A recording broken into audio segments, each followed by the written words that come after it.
السلام عليكم ورحمة الله وبركاته. أهلا وسهلا بيكم حبايبي في قناة فكرتنا في مطبخنا مع أفكارنا الجديدة وصفاتنا المتنوعة. النهاردة هعمل معاكم البطاطس بطريقة جديدة ومختلفة جدا. عندي هنا مقدار من البطاطس مسلوقة، سلقاها زي ما انتم شايفين كده، شايفين مسلوقة. وعندي كزبرة خضرة مقطعاها، وعندي توم وفلفل أحمر مطحونين زي ما انتم شايفين كده، ومعايا نص معلقة بابريكا، فلفل أسمر، كمون، ملح، توم باودر. وصفتنا النهاردة سهلة وبسيطة ومختلفة. يلا بينا نبدأ الوصفة. هبدأ بقى أهرس البطاطس بالشوكة كده زي ما انتم شايفين.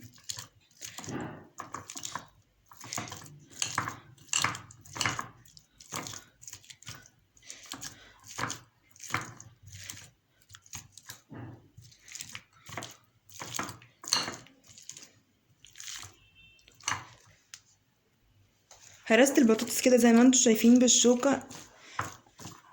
انا مش عايزاها تبقى ناعمة اوي، انا عايزة يبقى فيها حبيبات صغيرة كده من البطاطس. هبدأ بقى اعمل معاكم الوصفة. يلا بينا. معايا كده حلة على النار، حطيت فيها معلقة سمنة،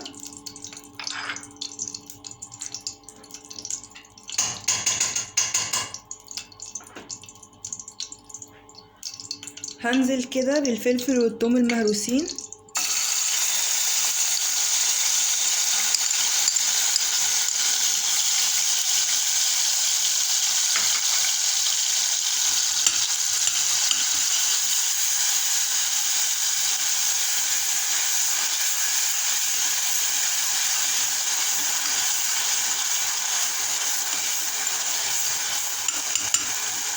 هشوح الفلفل والثوم كده شوية.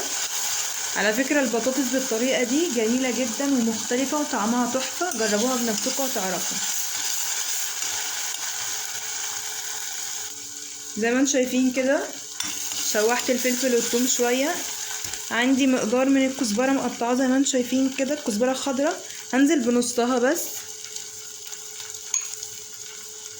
زي ما انتم شايفين كده، نزلت بشوية.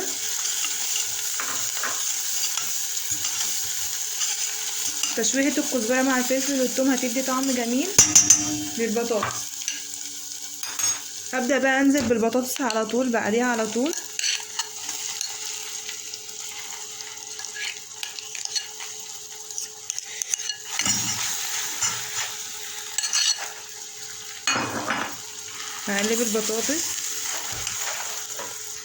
هقلب البطاطس زي ما انتم شايفين كده.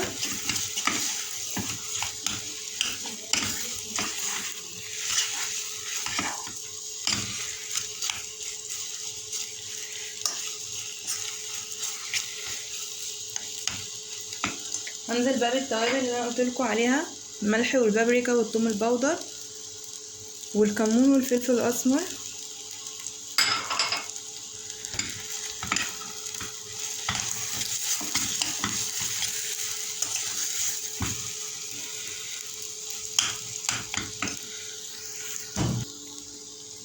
زي ما انتم شايفين كده شكلها جميل، طعمها احلى واحلى بكتير كمان. كده خلاص قلبتها شويه. هنزل بقى ببقيه الكزبره الخضراء وهطفي عليها النار،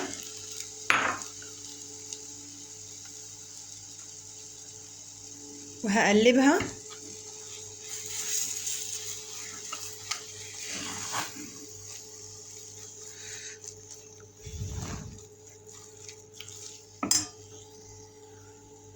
وهقدمها معاكم في طبق، انتظروني.